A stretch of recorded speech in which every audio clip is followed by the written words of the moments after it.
Bonjour, hello everybody. My name's Garrett, and today we are continuing the Tour de France, de Fromage Français, or Tour of France of French cheese, and exploring all of the AOP, AOC protected cheeses in France, along with a few extras that are emblematic of their particular regions. And today we are continuing to look at the region of the north, with La Maroilles. And La Maroilles is an emblematic cheese of the north of France. It dates back to at least the 900s, possibly earlier. As you can see, it has a pronounced orange crust, and it comes in a square shape. It can be made with raw milk or pasteurized milk, but it's exclusively cow milk. So this is coming from the fine cows near the town of Maroilles, and the reason it gets the name Maroilles, being the town, is in the 600s, there was an abbey called Saint-Humbert, which was founded there, and that's where they started making this cheese. So the history of this cheese goes back over 1,000 years, because in 960, the Bishop Enguerrand, the Bishop of Cambrai, which is not far from Maroilles, again in the region of the north, asked that this cheese be aged for longer. And that's at that point this legally becomes known as a thing, as a cheese. So this cheese has been made on and off for over 1,000 years.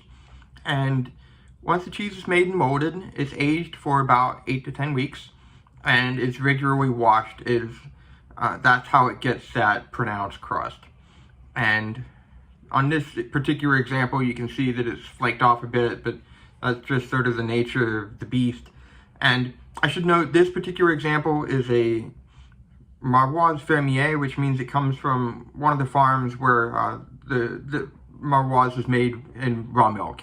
So what we're going to do, we're going to taste this cheese. Again, the true classic of the north of France. Goes well with beer, by the way. I don't have any, but it apparently goes quite well with beer. And I'll let you know what I think. Alright, I'm back, and I've cut into the Maroilles. As you can see here, we've got our slice, and again, pretty squishy cheese. This is very much a soft cheese, and it's got that very pronounced crust, which you can see especially on the bottom, if you look there, it's just this very pronounced orange washed crust. And here we can get it in closer there. Yeah.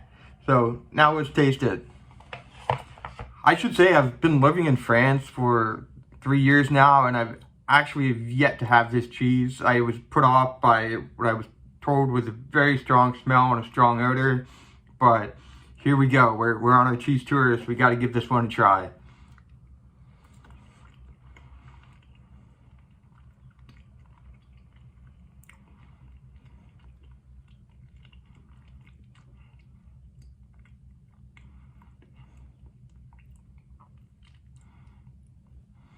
That's fantastic.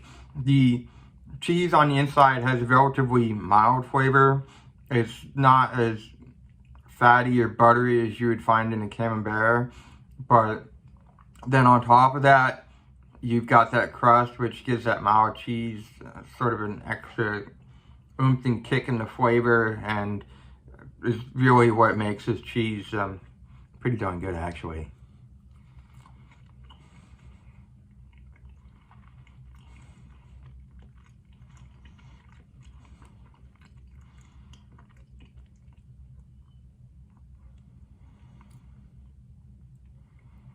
Again, on the inside, it's really mild. It's also not, again, it doesn't have as much fat, I think, as you'd find on a camembert.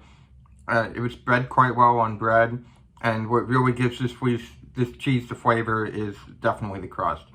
And so what I'm going to do, I'm actually very glad I tried this, by the way. I have been living in the north for over almost a year and a half, and I've definitely had Mimo nut a few times, but I've been put off by what I've been told was the strong smell of this cheese, and it's actually quite fantastic. It's not nearly as strong as I thought it'd be.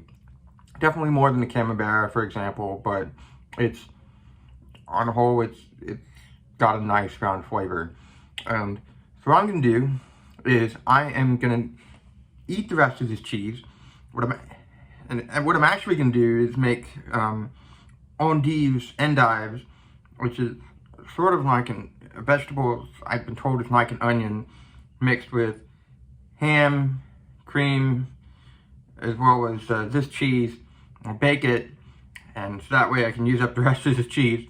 And then the next time, we're going to feature one more cheese from this region of France, up here in the north. And I'll let you know what I think. Alright, till next time, everybody. And by the way, if you find this content at all interesting, feel free to subscribe.